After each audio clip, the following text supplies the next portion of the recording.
This is the Mathematics Education Podcast from mathedpodcast.com.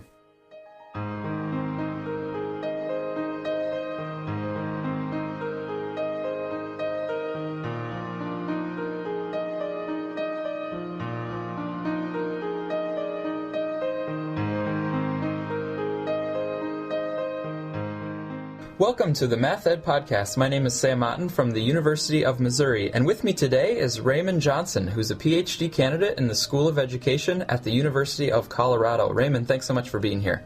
Thanks for having me, Sam. We're going to be talking about a recent article that Raymond has published in the Journal of Mathematics Teacher Education. It's available online right now, and that article is called Teachers, Tasks, and Tensions: Lessons from a Research Practice Partnership.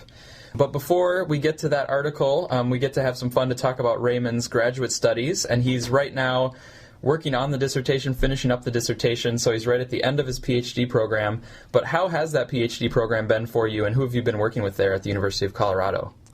The PhD program really has been a wonderful experience for me. It was something I always wanted to do from the end of my undergraduate days, and after 6 years of teaching high school and getting good at some things, but having a lot of questions about how to get better at other things, it was time to go to grad school. So fortunately, I met David Webb here at the University of Colorado, who's my advisor, and he helped me get into the program, and I've had a chance to work with a lot of other wonderful faculty members on research projects and in my coursework. And what are you focusing on for your dissertation right now?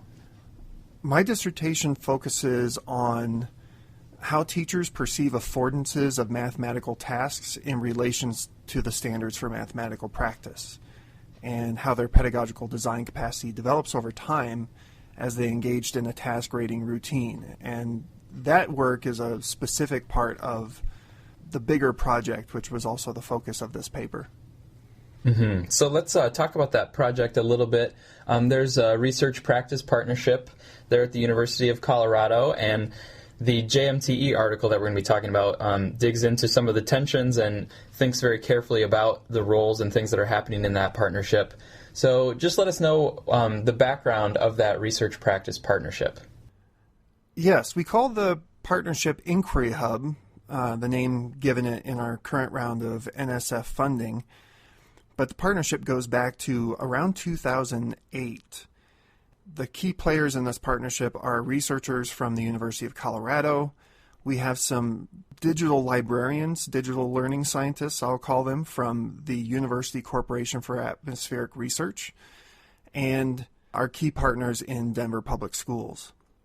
And back in 2008, the science curriculum coordinators at Denver Public Schools wanted to implement a new digital science curriculum, but they didn't have an ideal way to house the curriculum and to distribute it and to let teachers make modifications to it. So the beginning of the partnership was to create new online tools for teachers to customize and organize and modify this digital earth science curriculum. Starting in about 2012, when I came onto the project, the focus of the partnership shifted to math curriculum, specifically helping Algebra 1 teachers make adjustments to their practice and the curriculum that they were using in line with the Common Core state standards. The math work lasted for a couple of years, and now the partnership has shifted towards the creation from scratch of a new digital high school biology curriculum. So we have this 8-year partnership that works on different areas of STEM curriculum, and early it was modifying. The math work was more about teacher professional development and adjusting standards, and now we're doing this biology curriculum creation from scratch. Now, focusing in on the mathematics portion, when you were there as a math educator, working on the tasks and curriculum thinking specifically with algebra, you brought in a framework called the Design Tensions Framework. And so I'm curious, where did that framework come from? Like, how did you as a team think to use that framework to kind of understand what it was that you were doing in this partnership? And then if you can just let us know, what are kind of the main components or ideas of that Design Tensions Framework? Well, one of the co-PIs on the project, one of the co-authors on this paper, is Bill Penuel. Bill and others have written about an approach to research called design-based implementation research. And in a lot of ways, that's really what we see ourselves doing. We're trying to work with the school district to implement something research-based and to do so in a design-based manner. But we realize design research does have some limitations, and it's a rather new approach compared to other approaches of education research. And so we look for tools to help guide the work. So in choosing the design tensions framework, we're choosing it over an alternative like design spaces. Design spaces really focus on the different permutations of all the different design choices you might make given the variables you feel you can control. But design tensions really focused our thinking around goal balancing instead of just problem solving.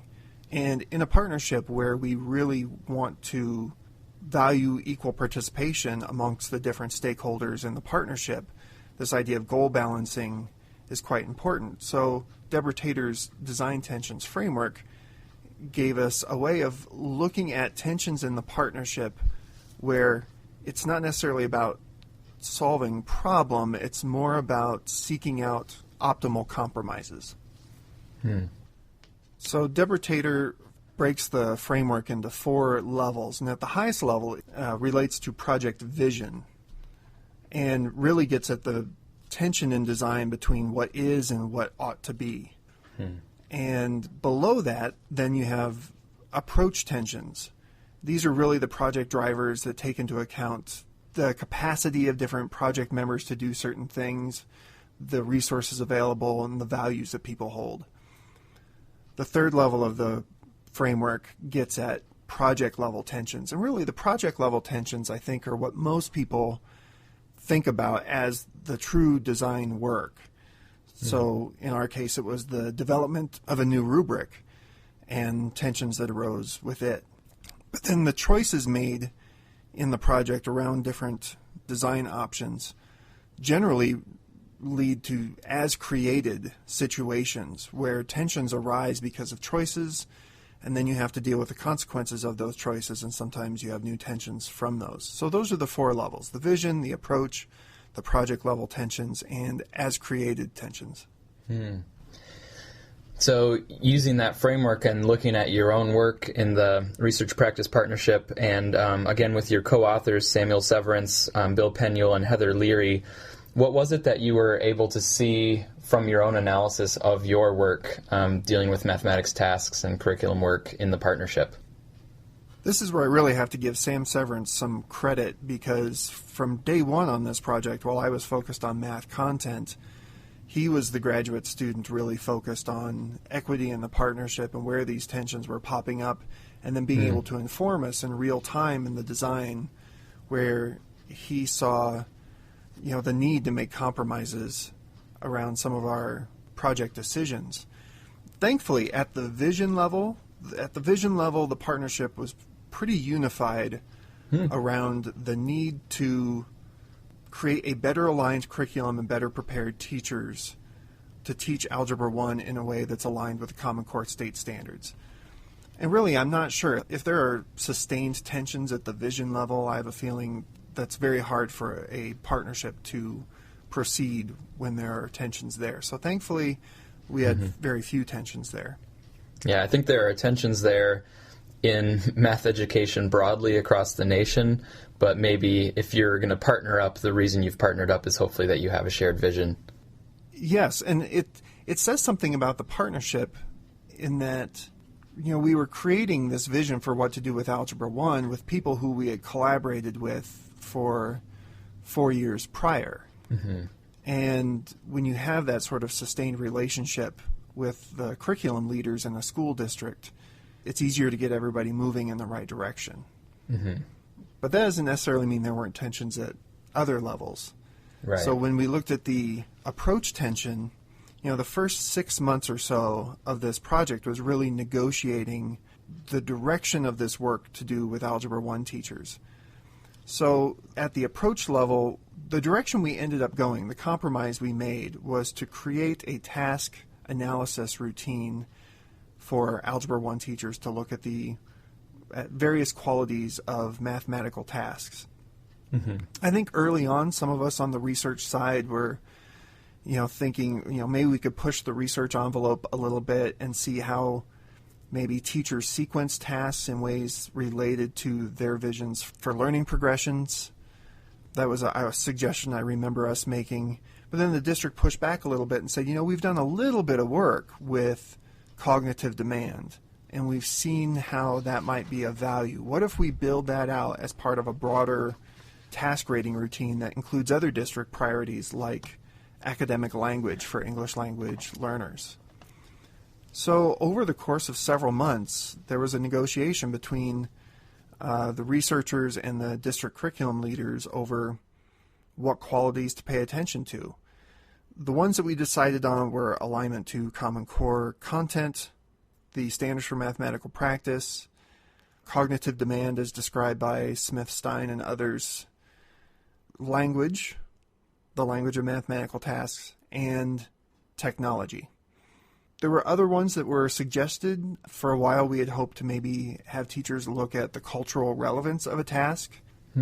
But through discussions, it was decided that that's really something that needs to be part of a teacher's individual planning process for their particular students. It wasn't something we could do in general with teachers from different parts of the city, teaching different students in different populations. And so those are a little bit of the compromises we made to get down to our list of 6 qualities to pay attention to when looking at mathematical tasks. Mm-hmm. So having worked through and identified those 6 areas of focus, were there further tensions down the line? Yes. After the few months of working with the district leaders to come up with our list and to come up with some rubrics or other categorization or quality selection guides, we had a full-day meeting with our teacher advisory board, the name we gave to this group of teachers who were recruited to help us further design this routine for task rating. And it was evident from the very beginning that the language rubrics that we tried to create were just not working. We were trying to put too much into too small of a framework or into a single framework, and there was just a lot of difficulty getting any agreement on the rubric. And in the paper, I really talk about that as the primary project level tension was the iterations of the language rubrics that we went through. And some of the problem was us on the research side trying to use particular terms in the language rubrics that were misaligned with other language initiatives in the district. And that's one of the interesting things you get to when you do implementation research, is that a big challenge of the implementation is thinking about teachers' instructional realities. And so even though we weren't necessarily privy to all these other initiatives in the district, the teachers had participated in other professional development and they knew what the other policies were. So through them, we had to understand how the rubrics we were creating were misaligned with other work coming from the district. Mm-hmm. So as a project tension, we identified the language rubrics and the development of these language rubrics and all those iterations as a tension that carried out in the project. But then another tension that we saw right away and we saw sustained through the first year of the project at least was something we considered an as-created tension, and that was this analyzing tasks as written versus tasks as modified.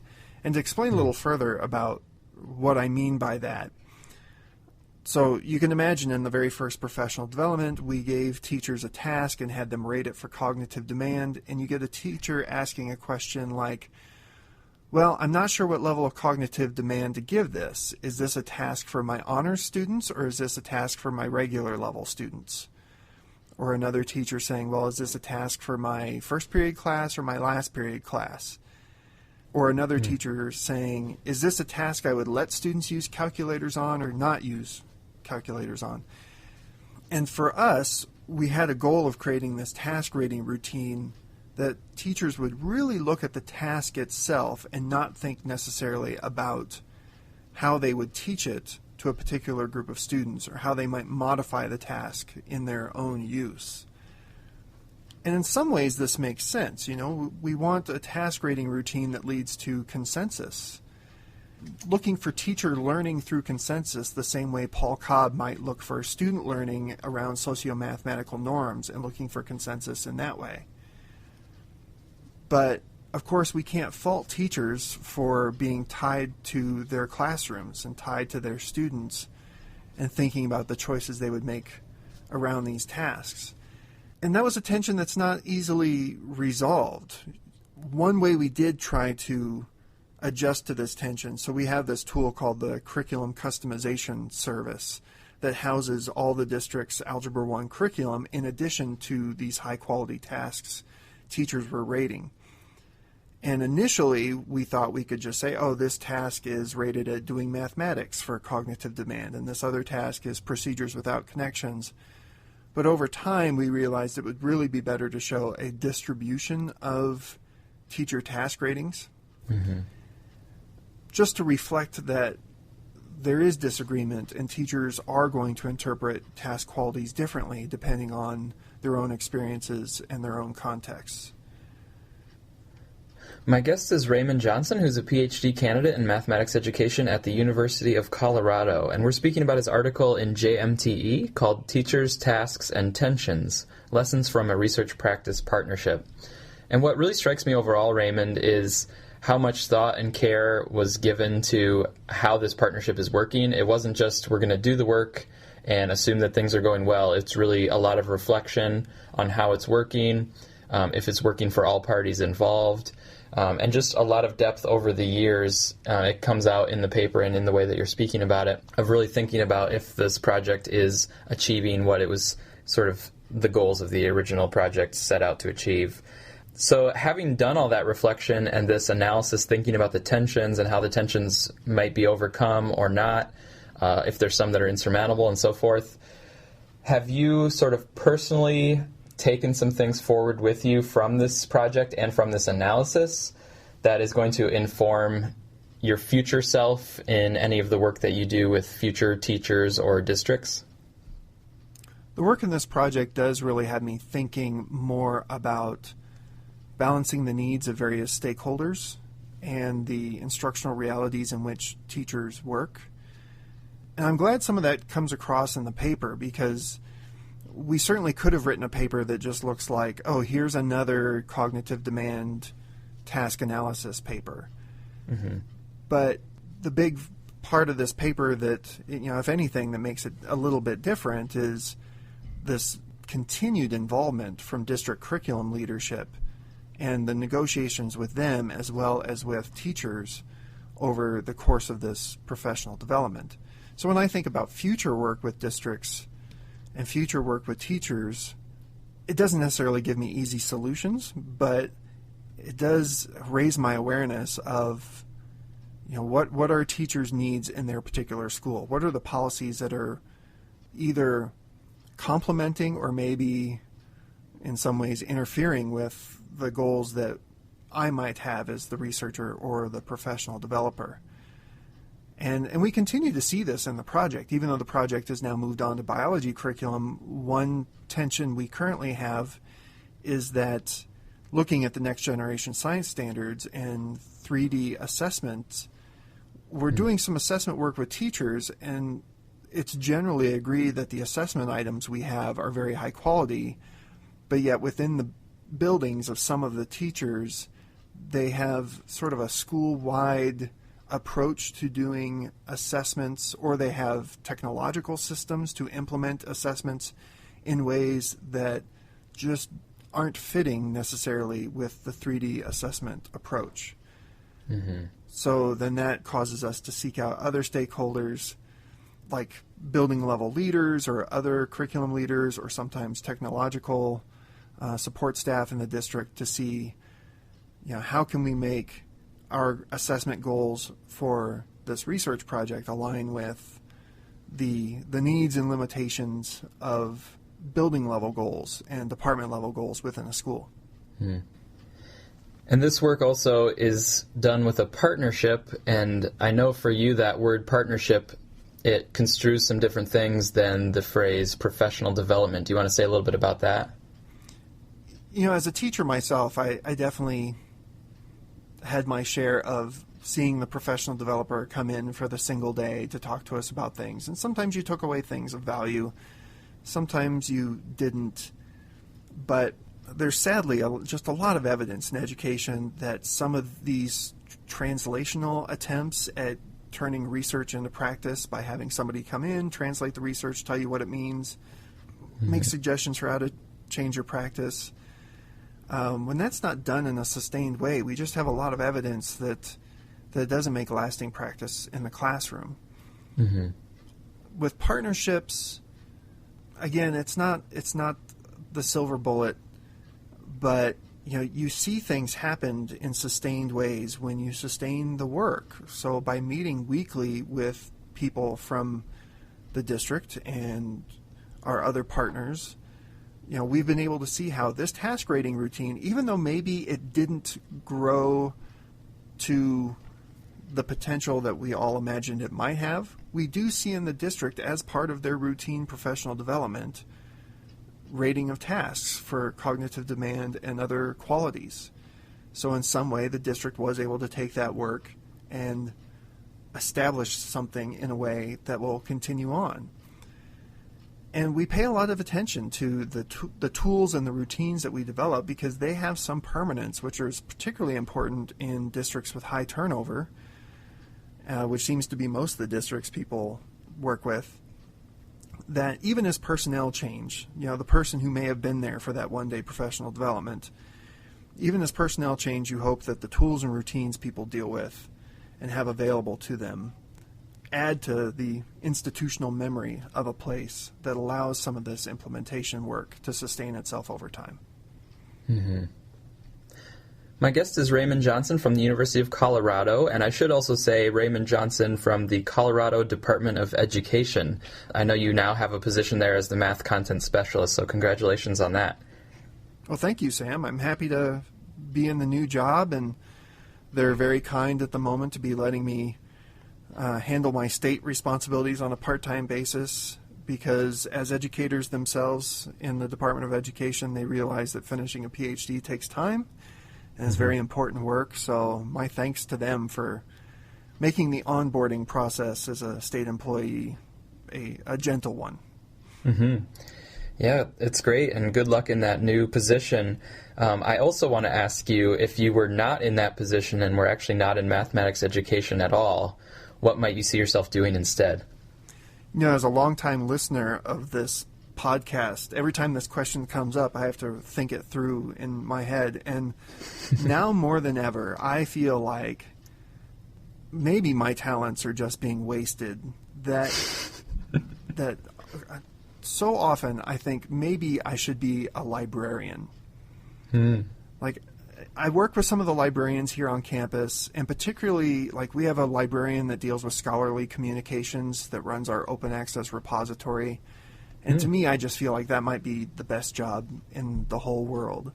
Mm-hmm. And another reason I think maybe I'm missing my chance at being a librarian, sometimes to my credit, often to my own detriment, I tend to pay attention and care about how data is stored and shared and made available and cataloged more than I care about what's in the data. Mm-hmm.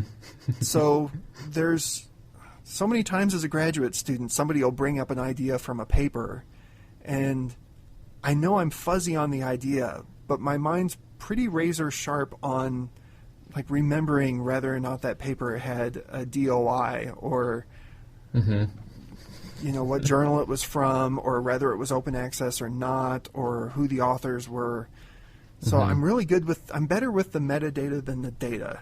And for me, librarians get to deal with a lot of metadata. So maybe someday in the future, it'll give me an excuse to go back to school and I can pursue my dreams of becoming a librarian. Mm-hmm. Well, one way that you maybe scratch that itch a little bit is through mathed.net, and I wanted to actually give a little plug for mathed.net. You're the creator and caretaker of that website, so I wanted to know if you wanted to say anything to the listeners about that resource. Sure. I'd started blogging in 2001 after having created my own website in college 20 years ago. When Blogger came out, I thought, oh, this is amazing. This is an easy way to put content online. And I tried blogging a little bit as a teacher, but when I came to graduate school, I thought, okay, a big reason I'm in graduate school was to get on the greener side of the academic paywall. And it was to relieve myself of the frustration of looking for research on teaching that I didn't have to pay for. Right. So I thought, well, if I'm going to get on the sunny side of the street here, I need to be sharing with teachers and with everybody what I'm finding. So that's what drove me to start the blog mathed.net. And blogging's great, and I've picked up and been doing it more recently, which feels good. But also along the way, I decided to create a wiki that I really felt like some research articles need summaries that, to me, they just felt more natural on a wiki where one article could link to another in a Wikipedia-style fashion rather than just being some blog post I wrote a few years ago. So mathed.net to me is the blog and the wiki and the separate Twitter account I created for myself for my professional activity. And it works both ways. That through online and social media activity, I feel like it's a way I get to contribute in a way that's a little bit more freeing than trying to contribute through the traditional academic literature. But it's also a wonderful way to listen. There are a lot of teachers out there with a lot of things to say, and I get a lot out of conversing with them and reading their blogs and replying to their tweets, and it's something in my new job at the Colorado Department of Education that I hope to continue there. The sharing and the listening using whatever technological means we currently have or what means might come our way. Yeah. Well, I think it's great, and I encourage the listeners to check out mathed.net if you haven't already. And Raymond, thanks so much for taking the time to speak with us about your work. Yes, thanks for having me on, Sam.